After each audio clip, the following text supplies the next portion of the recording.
Hello, good morning. इथे मी जॉबला चालली होती. अर्ध्या रस्त्यानंतर माझी फ्रेंड मला घ्यायला आलेली होती आणि आज थोडं यायला उशीर झाला होता, तर घरून काहीच आवरून नव्हते आले. मग तिथे गेल्यावर थोडंसं आवरलं आणि ते आमचे स्टोर ओनर विचारत होते की कॅमेरा ऑन करून काय करते.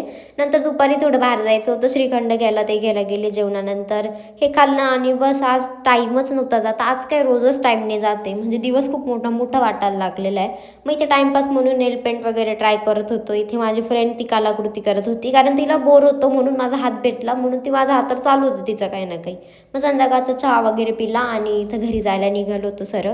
आणि या द्वारकेचा एवढा मोठा सिग्नल क्रॉस करायला बाबा मला तर खूप भीती वाटते, कारण एवढं मोठे कळतच नाही कुठं जायचं कुठं नाही. घरी आल्यावर दीदीला काही काम होतं, ती आली होती, तिने सामान घेतलं आणि हे मला किती वर्षानंतर भेटलं असेल, एखाद्या दुकानातून भेटलेलं आहे हे मला.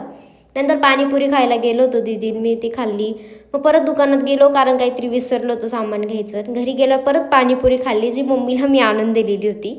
आणि हे खात होते, जे की बापरे, मी लहान होती तेव्हा खाल्ला असेल. आणि खूप दिवसानंतर आज आमची बेला राणी पण व्हिडिओमध्ये आली, कारण तिला बरं नव्हतं खूप दिवसापासून, म्हणून मी अवॉइड करत होते तिला व्हिडिओमध्ये टाकणं. पण आता ही थोडीशी बेटर आहे, तर माझं तिच्याकडून गुड नाईट.